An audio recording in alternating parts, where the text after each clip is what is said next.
Bonjour à tous, aujourd'hui je vous propose une nouvelle vidéo dans laquelle je vais vous montrer comment réaliser la pochette Naomi de Shambhala Bags. C'est un patron que la créatrice nous offre gratuitement dans son groupe, donc vous trouverez le lien du groupe dans la description. Il faudra ensuite aller dans les fichiers du groupe pour télécharger votre copie du patron. Ce patron est un patron pour débutants, je dirais que c'est une belle initiation si vous avez un peu d'expérience dans la couture mais que vous n'avez pas encore fait de vrais sacs, puisqu'il y a certains aspects de cette pochette qui sont quand même très sympas. Donc vous pouvez voir qu'elle se ferme avec un rabat. On va y installer un bouton magnétique donc qui va permettre que le rabat tienne pour plus de sécurité. Sur l'arrière, j'ai des œillets qui vont me permettre de passer une chaîne et donc de porter la pochette en bandoulière. L'avant est composé de 3 pièces, donc vous avez 2 pièces de contraste sur les côtés et la pièce centrale est en fait pliée sur le côté pour créer un effet un peu bombé en bas qui je trouve est très sympa. À l'intérieur, j'ai choisi de réaliser une poche passepoilée. Donc j'ai déjà un tutoriel sur ma chaîne sur ce type de poche. Dans les instructions, on nous donne les mesures pour réaliser une poche zippée simple. J'ai pris les mêmes mesures pour couper ma poche. J'ai simplement ajouté mon empiècement caché et la bande de liège qui me permet de créer la poche passepoilée. Et donc c'est une pochette qui est quand même assez spacieuse pour un petit projet. Et si vous aussi vous souhaitez la réaliser, je vous invite à télécharger votre copie du patron et on se retrouve tout de suite pour la construction.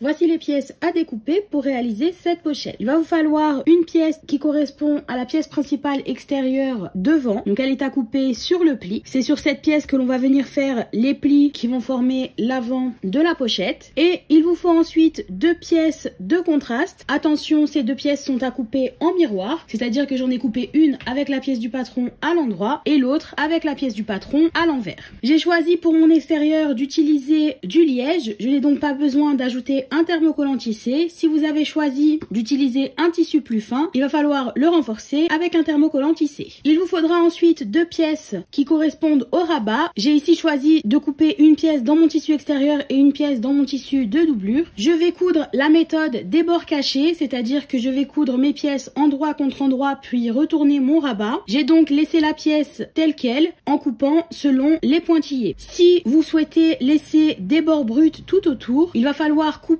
votre gabarit selon la ligne pleine et donc vous allez retirer la marge qui sera en fait cachée pour moi à l'intérieur. Vous allez ensuite couper 3 pièces selon le gabarit de la pièce principale extérieure dos, une pièce dans votre tissu extérieur qui correspondra au dos de votre pochette et 2 pièces à couper dans votre tissu de doublure et qui seront les pièces principales de doublure. Pour ma doublure, j'utilise une toile à sac fine. Je n'ai donc pas besoin de thermocoller. Là encore, si vous choisissez un tissu de type coton, il va falloir ajouter au minimum un thermocollant tissé. En option, vous pouvez choisir de couper une poche zippée. Donc vous avez dans les instructions la taille de la pièce à découper. J'ai utilisé ces mesures pour couper un rectangle dans le tissu de ma doublure. Je ne vais pas coudre de poche zippée mais une poche passepoilée. J'ai donc coupé un empiècement dans ma doublure ainsi qu'une bande dans mon tissu extérieur. Je ne vais pas vous montrer comment la coudre dans ce tutoriel. J'ai déjà un tutoriel dédié sur ma chaîne dont je vous mettrai le lien dans la description. Pour ce qui est des renforts, je veux ma pochette assez souple. J'ai donc choisi d'utiliser du molleton pour simplement lui donner un petit renfort supplémentaire. Dans les gabarits à imprimer, vous avez la pièce de molleton pour la pièce principale extérieure devant. Donc cette pièce a son gabarit à imprimer, ce qui permettra qu'elle soit en dehors de la marge de couture. Pareil pour les pièces de contraste, vous avez un gabarit à imprimer et il faut couper 2 pièces, là encore en miroir puisqu'on va les coller sur l'envers des pièces de contraste. Et j'ai ensuite coupé une pièce avec le gabarit de la pièce principale extérieure dos et une pièce avec le gabarit du rabat. Pour ces 2 pièces, j'ai utilisé le même gabarit que mon extérieur sur lequel j'ai enlevé la marge de couture. Donc comme vous pouvez le voir ici, si je prends ma pièce principale extérieure dos et que je place mon molleton dessus, il se retrouve en dehors de ma marge de couture tout autour. Pour ce qui est de la bouclerie, il ne faut vraiment pas grand chose. Il vous faut un bouton magnétique ou un fermoir tournant tourniquet. J'ai ici coupé des petites pièces de Décoville. Donc je garde toujours mes chutes de Décoville puisque elles me servent de renfort lorsque j'installe des boutons magnétiques. Il va vous falloir également 2 œillets. Ils sont facultatifs. J'ai une étiquette avec mon logo. Celle-ci est également facultative et je vais l'ajouter au dos de ma pochette. Pour commencer, j'ai récupéré une de mes pièces principales de doublure et je vais venir y coudre ma poche passepoilée. Donc encore une fois, je ne vais pas vous montrer comment la faire. Je vais la faire hors caméra et vous aurez dans la description le lien vers la vidéo où je reviens en détail sur toutes les étapes de la création de ce type de poche. Ma poche passepoilée est maintenant cousue. Je vais pouvoir passer au reste de la construction de ma pochette. À noter que j'ai laissé le bas de ma poche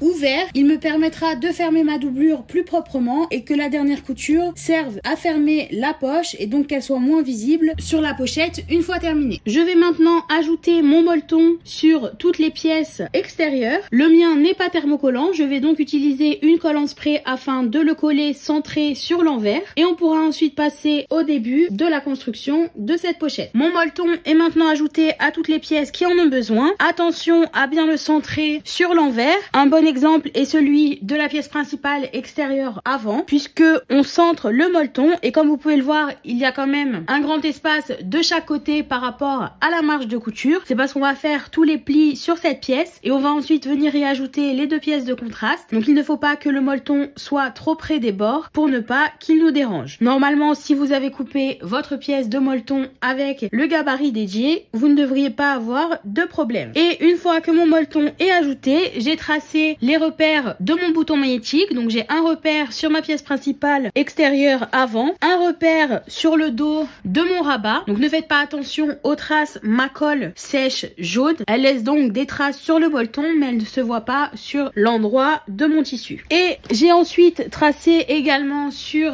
mes 2 pièces de contraste le trait qui marque la marge. Je l'ai tracé à la craie sur l'endroit puisque cette ligne marque en fait le pli que l'on va faire sur le bord de cette pièce pour que le bord brut soit caché. Si je la trace sur l'envers, c'est plus compliqué à voir ou plier, donc je préfère la tracer sur l'endroit. Vous trouverez tous ces repères sur les gabarits papier que vous avez imprimés et je vous conseille fortement de les reporter tout de suite pour être sûr de les avoir au moment où on va coudre. Et donc avant, j'ai gardé ici le dos de mon rabat ainsi que ma pièce principale extérieure avant. Je vais y ajouter les 2 parties de mon bouton magnétique. Donc la partie mâle va sur le rabat et la partie femelle sur la pièce principale extérieure. Maintenant que les 2 parties de mon bouton magnétique sont installées, je vais mettre mon rabat de côté et garder uniquement ma pièce principale avant. J'ai tracé donc au début de ce tutoriel tous les repères nécessaires. Si ce n'est pas le cas pour vous, reportez bien tous les repères qui sont présents sur le gabarit puisqu'on va en avoir besoin tout de suite. Je vais faire les plis qui se trouvent sur le côté. Donc je vais vous montrer pour un côté et il faudra faire la même chose pour le deuxième. Donc vous avez, si je pars du haut, un premier repère et un second. Ces 2 repères vont former le premier pli. Donc je vais pincer le premier repère pour former un pli et je vais le ramener juste en dessous du deuxième, comme ceci. Je vais ensuite placer un clip et j'ai donc créé ici le premier pli qui sera sur l'avant de ma pochette. Donc selon les tissus utilisés, il peut être plus ou moins marqué. Ici j'utilise du liège plus le renfort en molleton, donc le pli a du mal à se faire. Je vais répéter exactement les mêmes étapes pour celui d'en dessous. Donc je pince le premier repère que je ramène sur le repère qui se trouve juste en dessous et je vais placer un clip. Et donc un bon moyen de voir que vous avez fait vos plis dans le bon sens est la direction des plis. Ils partent du côté et vont vers le bas de ma pièce. Celui d'en dessous également. Je vais faire la même chose de l'autre côté, donc c'est exactement les mêmes étapes. Je vais prendre le premier repère que je vais pincer puis ramener sur le second et même chose en dessous. J'ai donc fait la même chose de chaque côté et vous pouvez voir que ma pièce du coup n'est plus à plat. Je peux glisser ma main à l'intérieur puisque ça m'a créé une courbe. On va maintenant passer à la machine pour coudre de chaque côté afin de maintenir les plis en place avec une marge de 3 mm. Ma machine est sur un point long qui est pour moi le 4,5. Je vais faire attention à ce que mon tissu ne bouge pas lorsque je vais coudre à 3 mm parce que vous voyez, si je lâche, le pli a tendance à se défaire. Il faut donc bien le maintenir pour être sûr que rien ne bouge. Vous pouvez ici couper votre fil et recommencer sur le pli d'en dessous. Je vais continuer à coudre et faire la même chose de l'autre côté.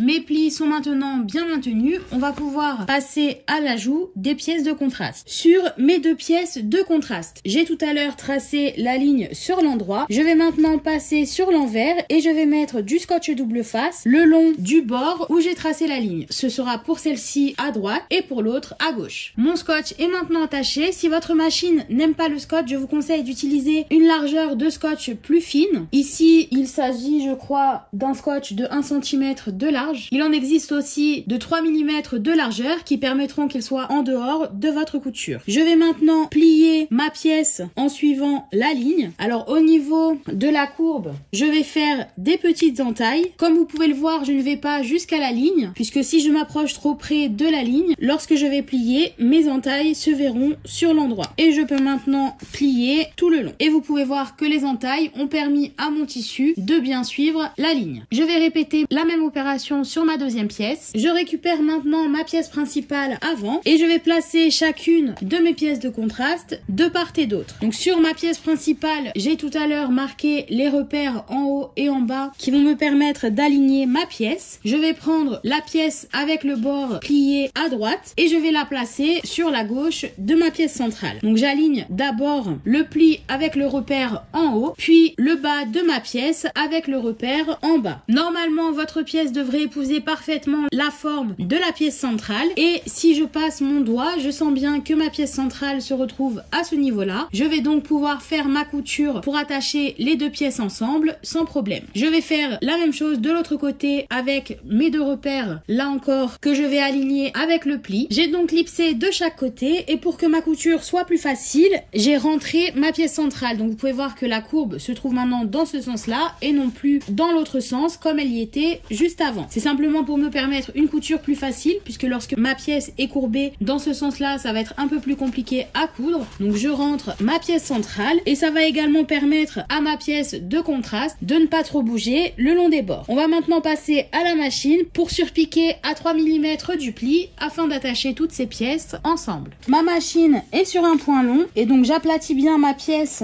avant de faire ma surpiqûre et je fais attention à ce que ma pièce principale se retrouve bien en dessous de ma pièce de contraste pour bien coudre à travers les 2. Allez-y doucement, surtout au niveau de la courbe.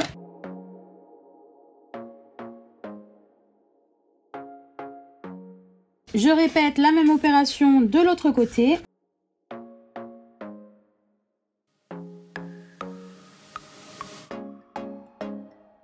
L'avant de ma pochette est maintenant prêt. On va pouvoir passer à la construction du dos. Je vais maintenant passer à la couture de mon rabat. Donc j'ai pris l'avant de mon rabat que j'ai mis endroit vers moi. Je vais y placer endroit contre endroit le dos de mon rabat. Donc pour moi c'est mon tissu de doublure sur lequel j'ai ajouté mon fermoir magnétique plus tôt. Si vous avez choisi la méthode des bords bruts, il va falloir ajouter vos pièces envers contre envers, faire une couture à 6 mm et ensuite réduire votre marge avec vos ciseaux pour qu'il y ait 3 mm entre votre couture et les bords de votre rabat. Ici, j'ai choisi de cacher mes bords. Je vais donc remettre mes pièces endroit contre endroit, placer des clips tout autour. J'ai laissé le haut de ma pièce non clipsé puisque ce côté-là ne sera pas cousu. Il va nous permettre de retourner le rabat par la suite. Je vais maintenant passer à la machine pour coudre tout le long des bords qui sont clipsés. Ma machine est sur un point court et je suis sur une marge de 6 mm.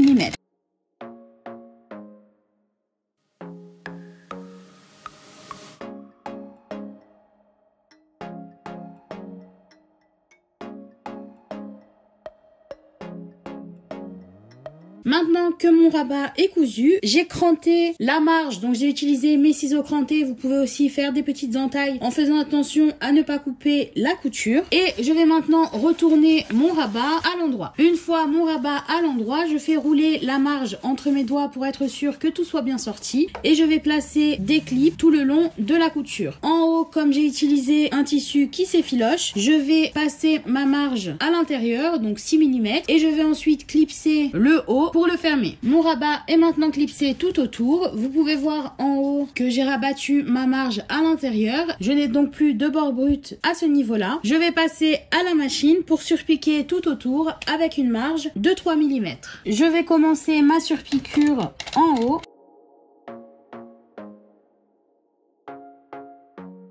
Et lorsque j'arrive à 3 mm du bord, je soulève mon pied et je pivote.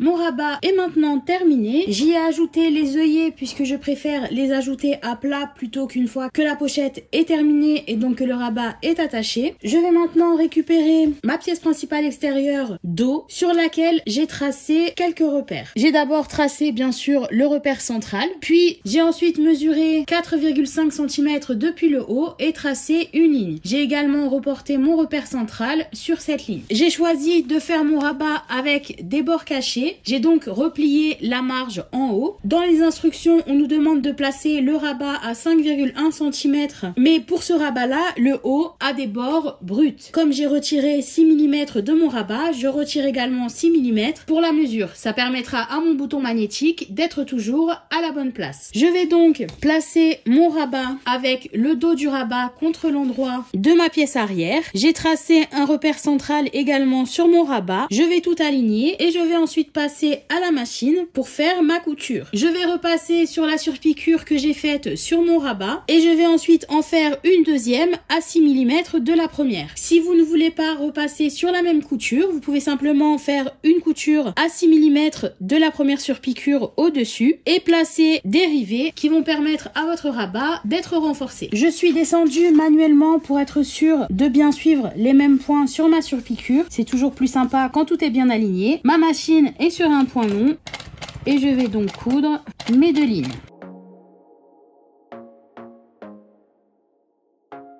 Lorsque j'arrive à 3 mm du bord de mon rabat avec mon aiguille dans mon tissu, je soulève et je pivote. Je vais remonter jusqu'à être à 6 mm de ma première ligne et je vais ensuite coudre tout le long.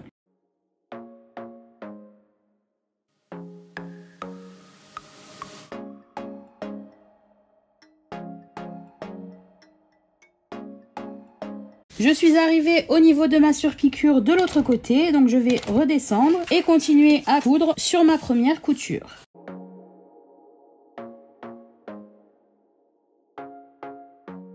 Mon rabat est maintenant attaché, donc vous pouvez voir que je peux le soulever sans souci. Mes coutures sont bien sécurisées et vous pouvez voir aussi que si je n'avais pas installé mes œillets tout de suite, il aurait fallu les installer en tirant le rabat pour les mettre, ce que je trouve un peu plus compliqué que de le faire à plat. Je vais garder ma pièce endroit vers moi et récupérer l'avant de ma pochette que je vais venir placer endroit contre endroit en alignant les repères centrales en bas, les angles en haut, puis en distribuant mes clips tout autour. Maintenant que tout est clipsé, on va passer à la machine pour coudre tout autour avec une marge de 6 mm. Je vais en profiter pour récupérer ma doublure. Donc ici, c'est celle sur laquelle j'ai installé ma poche. Je vais récupérer la deuxième et je vais la placer endroit contre endroit avec l'autre et placer des clips comme je viens de le faire pour l'extérieur. Les étapes sont similaires, donc je vais les faire en même temps à la machine. Quelque chose que j'ai oublié de vous dire, c'est de laisser une ouverture dans la doublure, surtout si vous n'avez pas de poche comme moi. Ici, je ne vais pas en laisser puisque je n'ai pas cousu le bas de ma poche. Je vais donc pouvoir retourner ma pochette par cette ouverture. Si vous n'avez pas de poche ou que le bas de votre poche est fermé, il va falloir faire 2 repères en bas de votre doublure et arrêter votre couture à ce niveau-là. Donc vous allez commencer en haut, faire votre couture jusqu'au repère, faire votre point d'arrêt et recommencer au niveau du deuxième repère pour la finir en haut. Pour être sûr de ne pas attraper ma poche dans ma couture, je vais la clipser vers le haut. Je la plie vers le haut de ma doublure et je place un clip. À noter aussi que votre rabat ne devrait pas se trouver dans vos clips. Donc ici, j'ai assez d'espace pour faire ma couture sans souci. Si votre pied est plus large que le mien et que du coup votre machine a du mal à faire la couture, vous pouvez replier le rabat à l'intérieur pour vous permettre de passer plus facilement. Ma machine est cette fois-ci sur un point court et je suis donc sur une marge de 6 mm.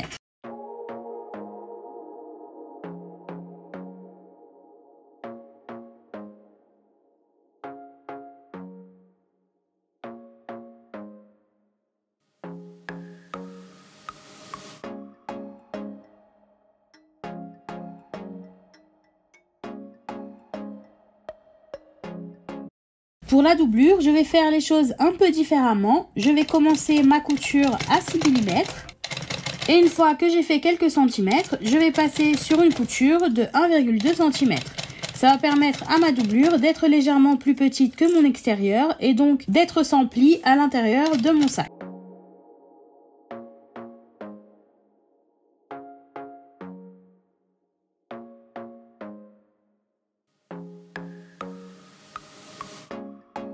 Et lorsque je me rapproche de l'autre côté, je vais repasser sur une marge de 6 mm.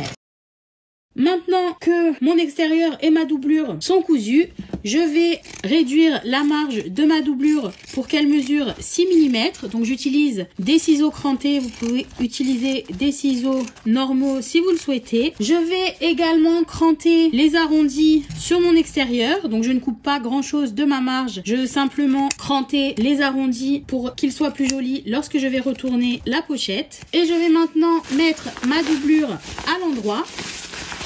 Donc endroit vers l'extérieur. Faites attention à ce que la poche soit bien droite et vers le fond. Je vais ensuite glisser mon rabat dans mon extérieur et glisser ma doublure également dans l'extérieur. Je vais placer ma poche vers l'arrière de ma pochette, c'est-à-dire que je mets ma poche contre mon rabat. Je vais faire correspondre les coutures sur le côté, donc je vais ouvrir mes marges sur la doublure et sur l'extérieur pour éviter les épaisseurs, faire correspondre les coutures et placer un clip de chaque côté. Une fois que les coutures sont alignées de chaque côté, le reste devrait prendre sa place assez facilement. Donc ici, si je mets un doigt de chaque côté, ma doublure et mon extérieur s'alignent et même chose de l'autre côté. Je vais continuer de clipser tout autour et une fois que tout est clipsé, on va passer à la machine pour coudre tout autour avec une marge de 1 cm. Ma machine est toujours sur un point court. Je me suis placée sur une marge de 1 cm. Étant donné que je couds sur une piqueuse plate, je vais faire tourner mon sac vers le haut. Si votre machine vous permet de la transformer en bras libre, je vous conseille de le faire dans l'autre sens, c'est-à-dire de coudre avec votre extérieur sous votre pied et de faire tourner votre sac sous votre machine. Au fur et à mesure que j'avance, je fais tourner ma pochette pour être sûr que l'endroit où je pique soit toujours bien à plat.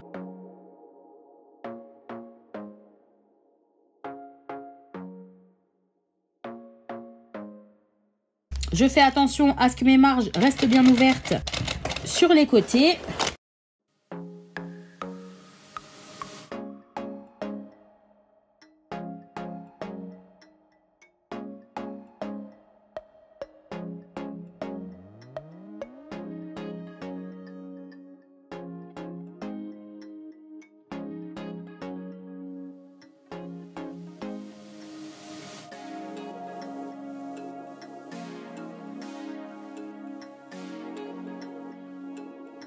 Une fois ma couture faite, je vais réduire ma marge pour qu'elle mesure 3 mm. Donc là encore, j'utilise mes ciseaux crantés. Vous pouvez très bien utiliser des ciseaux simples si vous le souhaitez. Je vais ensuite sortir ma doublure de mon extérieur. À ce moment-là, pour vous, vous aurez peut-être une ouverture dans la doublure. Il va falloir passer votre main à l'intérieur pour tout faire sortir. La mienne se trouve au niveau de ma poche. Donc même principe, je passe ma main à l'intérieur et je vais faire passer mon extérieur dans cette ouverture pour retourner ma pochette à l'endroit. Une fois mon sac à l'endroit, j'ai fait en sorte de bien sortir toutes mes coutures tout autour de mon extérieur en passant ma main à l'intérieur de ma poche. Je vais mettre la doublure correctement à l'intérieur.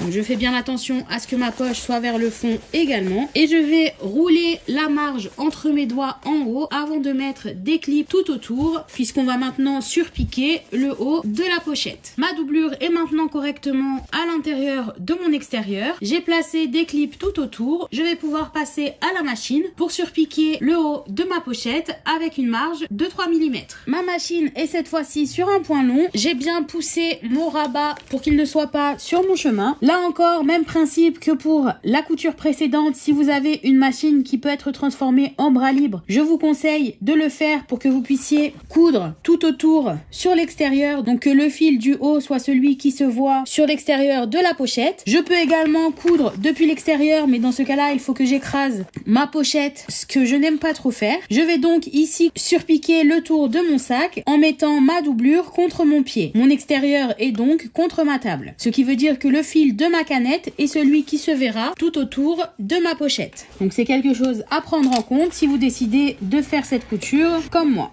Je me place donc à 3 mm. Je ne vais pas faire de point d'arrêt puisque je vais faire toute la boucle et revenir sur mes 5 premiers points.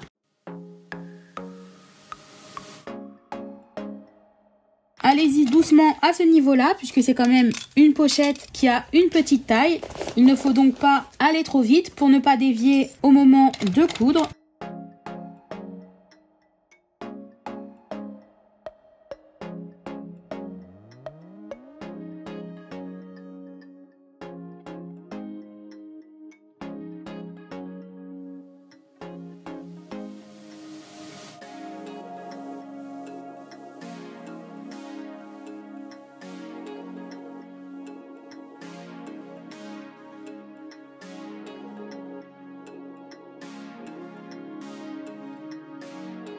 Je suis ici presque revenue à mon point de départ. Je vais finir ma couture exactement dans le même trou où je l'ai commencé et passer sur les 5 premiers points. Ça va me créer mon point d'arrêt. En faisant comme ça, je trouve le raccord moins visible que si j'avais fait une marche arrière où je ne peux pas contrôler où tombe mon aiguille. Là, je suis vraiment repassée sur les mêmes points que j'avais fait au début. Ma pochette est presque terminée. Il me reste une seule couture à faire et il s'agit de celle qui va fermer la poche.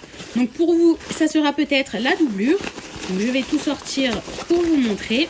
Vous pouvez sortir votre doublure comme ceci si l'ouverture est à ce niveau-là. Pour moi, l'ouverture est dans ma poche. Donc, je vais sortir ma poche de son emplacement. Et au niveau de l'ouverture, je vais pousser la marge pour qu'elle se retrouve sur l'envers. Et je vais ensuite placer des clips. Donc, vous voyez ma marge de chaque côté qui est sur l'envers de mon tissu afin que les bords soient cachés à l'intérieur. Une fois mon ouverture clipsée, je vais passer à la machine pour faire une couture à 3 mm du bord. Ma couture est maintenant faite. Je vais pouvoir remettre ma poche correctement à l'intérieur. Pousser également ma doublure pour qu'elle reprenne sa place. Une fois que tout est bien en place, vous pouvez voir que le fait d'avoir cousu la doublure avec une marge légèrement plus grande fait qu'elle est bien à l'intérieur de ma pochette. Je peux maintenant fermer le rabat. Donc normalement là aussi tout devrait être bien centré. J'espère que ce tutoriel vous a plu. N'hésitez pas à vous abonner et on se retrouve très vite pour un nouveau tuto. Bonne couture!